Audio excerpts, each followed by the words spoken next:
Welcome back to Shalini Sunil YouTube channel. ನಾನು ಇವತ್ತೇನು ತಿಂಡಿ ಮಾಡ್ತಿದ್ದೀನಿ ಅಂದರೆ ದೋಸೆ ಜೊತೆ ಆಲೂಗಡ್ಡೆ ಪಲ್ಯ ಮಾಡ್ತಿದ್ದೀನಿ. ಸೊ ಸಿಂಪಲಾಗಿ ಯಾವ ರೀತಿ ಮಾಡೋದು ಅಂತ ಹೇಳ್ಕೊಡ್ತಾ ಇದ್ದೀನಿ. ಸೊ ಒಂದು ಪ್ಯಾನ್ ಇಟ್ಕೊಂಡು ಅದಕ್ಕೆ ಆಯಿಲ್ ಹಾಕ್ಕೊಳ್ತಾ ಇದ್ದೀನಿ.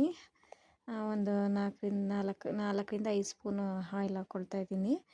ಹಾಕ್ಕೊಂಡು ಅದು ಕಾದ ನಂತರ ಇವಾಗ ನಾನು ಅದು ಎಣ್ಣೆ ಕಾದ ನಂತರ ಇವಾಗ ನಾನು ಹಾಕ್ತಿದ್ದೀನಿ.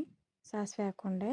ಸಾಸಿವೆ ಸಿಡಿತಿದ್ದಂಗೆ ಇವಾಗ ಸ್ವಲ್ಪ ಚೆನ್ನಾಗಿರುತ್ತೆ, ಜೀರಿಗೆ ಡೈಜೆಷನ್ಗೂ ಒಳ್ಳೆಯದು. ಸೊ ಜೀರಿಗೆನೂ ಸ್ವಲ್ಪ ಹಾಕ್ಕೊಳ್ತಿದ್ದೀನಿ.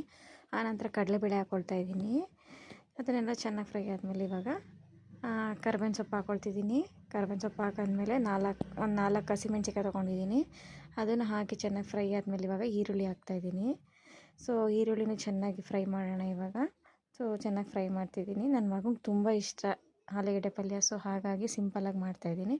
ಈಗ ಚೆನ್ನಾಗಿ ಫ್ರೈ ಆಗಿದೆ. ಇವಾಗ ರುಚಿಗೆ ತಕ್ಕಷ್ಟು ಉಪ್ಪು ಹಾಕ್ತಾಯಿದ್ದೀನಿ. ಆಮೇಲೆ ಅರಿಶಿನ ಕೂಡ ಹಾಕ್ತಾಯಿದ್ದೀನಿ. ನೋಡ್ಕೊಂಡು ಹಾಕ್ಕೊಳ್ಳಿ, ನಿಮ್ಗೆ ಎಷ್ಟು ಬೇಕೋ ಅಷ್ಟು ಕಲರು ಹಾಕಾದ್ಮೇಲೆ ಇವಾಗ ಚೆನ್ನಾಗಿ ಫ್ರೈ ಆಗಿದೆ. ಈಗ ಆಲೂಗಡ್ಡೆ ಪೇಸ್ಟ್ ಮಾಡಿ ಇಟ್ಕೊಂಡಿದ್ದೆ, 3 ಆಲೂಗಡ್ಡೆ ಬೇಯಿಸ್ಕೊಂಡು ಇಟ್ಕೊಂಡಿದ್ದೆ. ಸೊ ಅದನ್ನು ಪುಡಿ ಮಾಡಿ ಇಟ್ಕೊಂಡಿದ್ದೆ. ಇವಾಗ ಅದನ್ನು ಹಾಕಿ ಚೆನ್ನಾಗಿ ಫ್ರೈ ಮಾಡೋಣ. ನೋಡಿ ಸಿಂಪಲ್ಲಾಗಿ ಎಷ್ಟು ಬೇಗ ಆಗುತ್ತೆ. ಸೊ ಇವಾಗ ಕೊಬ್ಬರಿ ಕಾಯಿ ತುರಿದಿಟ್ಟಿದೆ. ಸೊ ಕಾಯಿ ತುರಿ ಹಾಕ್ತಾಯಿದ್ದೀನಿ.